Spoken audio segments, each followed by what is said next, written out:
Hola a todos, bienvenidos a su podcast favorito Pensante con su amigo Charlie Pérez, donde nuestro lema es Cogito ergo sum, pienso luego existo, del famoso filósofo francés René Descartes, padre de la filosofía moderna. El día de hoy les traigo un tema de mucho interés, que es los procesos legales. Cómo se clasifican, qué es lo que compone un proceso legal, sea de la materia que sea, cuáles son estos principios que rigen, qué es lo que es, qué es lo que lo compone.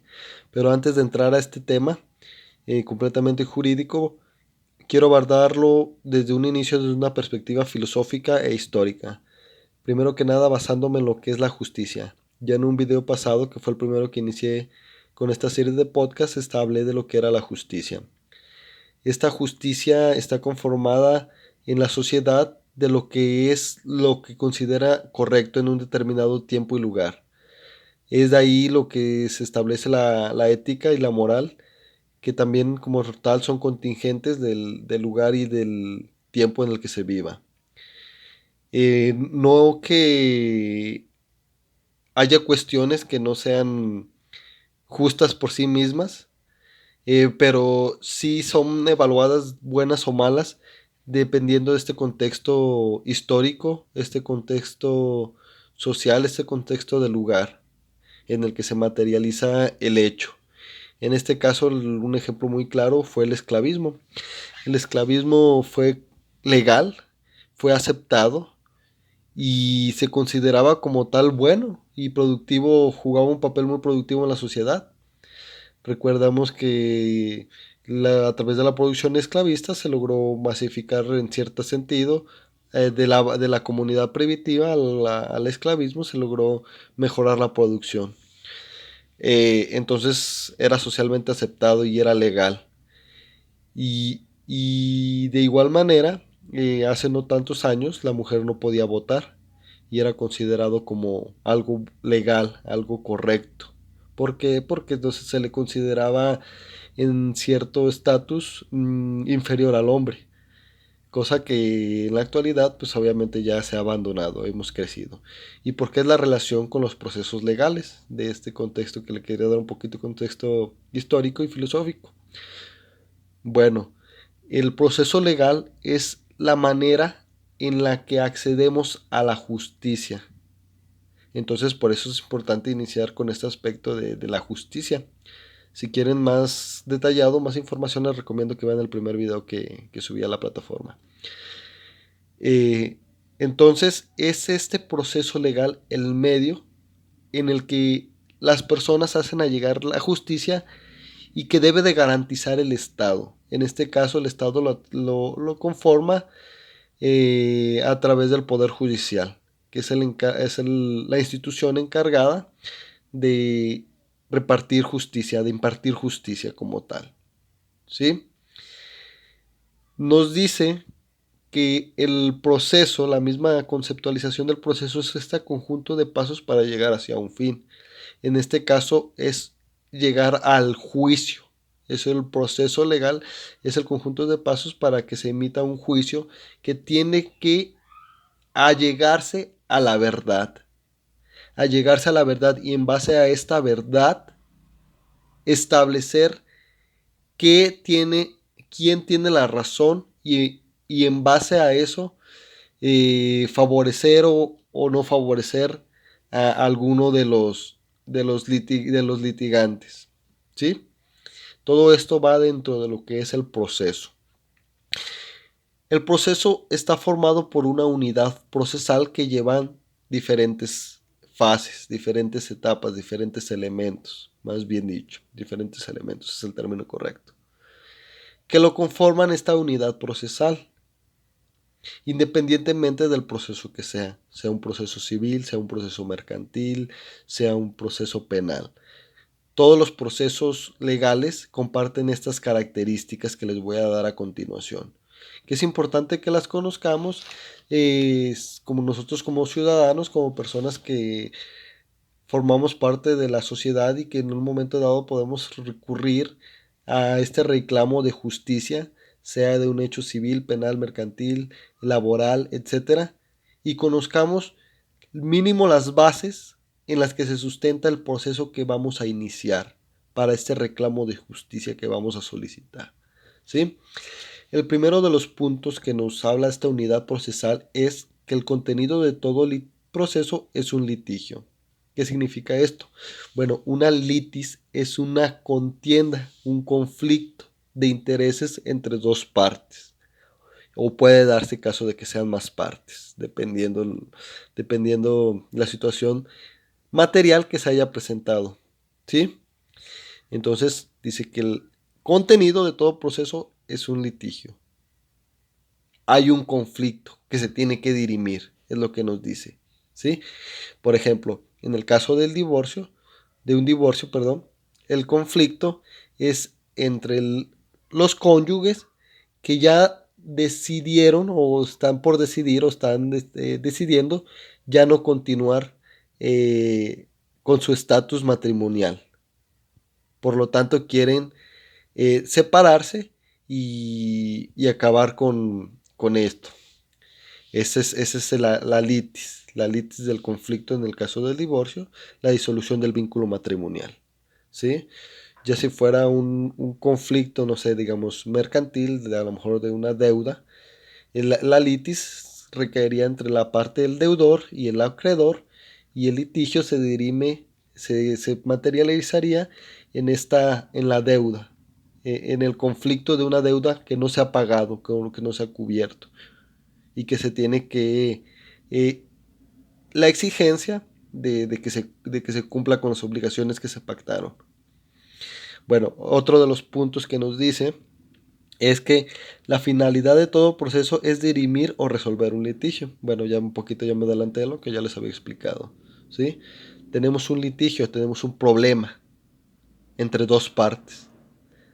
El fin de todo proceso nos dice que es resolver este problema, en pocas palabras. En el caso de la deuda mercantil, determinar si realmente existe la deuda y si realmente no se ha pagado. Y por medio de esto dirimir el conflicto. Y que si se debe, pues que se pague, y si se ha pagado, que ya no se cobre. Es un ejemplo burdo, pero concreto. Dice otro de los puntos. Tercero, todo proceso presenta una estructura triangular en cuyo vértice superior está el órgano jurisdiccional y en los inferiores se encuentran las partes en contienda. Nos dice que todo proceso representa una estructura triangular en la que tenemos a la autoridad y tenemos a las partes. La autoridad en un punto superior porque es la encargada de dirimir y tiene autoridad para hacerlo, y las partes como puntos opuestos pero que se encuentran en igualdad de circunstancias. Tiene igualdad de circunstancias de ser escuchado y hacer su defensa o hacer su acusación, tanto la parte A como la parte B, sea el demandado o sea el demandante. Eso es lo que nos dice. Y arriba de ellos está la autoridad, que en este caso es el juez, el juzgado, el encargado de dirimir y en el que va a tener que recaer la responsabilidad de resolver esta situación.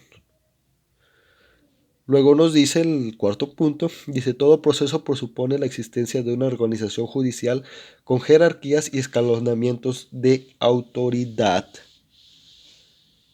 O sea, para que como tal exista un proceso tiene que primeramente existir la autoridad hacia la cual se va a dirigir ese proceso, la que va a tramitar ese proceso, ¿sí? Entonces la existencia de el que se establezca un proceso presupone la existencia de la autoridad que está organizada jerárquicamente, ¿sí? Aquí en México tenemos los juzgados menores, que sería lo más bajo, el juzgado menor, los juzgados de primera instancia, los juzgados de apelación y los juzgados de amparo, juzgados del orden del fuero común, del fuero federal, la Suprema Corte de Justicia de la Nación, que sería el máximo. Bueno, también están los tribunales unitarios y colegiados de circuito abajo de la Suprema Corte.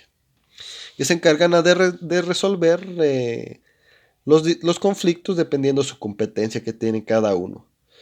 Comúnmente nosotros como civiles que tenemos asuntos, digamos un divorcio, una cobranza, una deuda mercantil, un problema de un arrendamiento, una donación o una herencia, pues recurrimos a los juzgados de primera instancia. Por eso se llama primera instancia, el primer punto.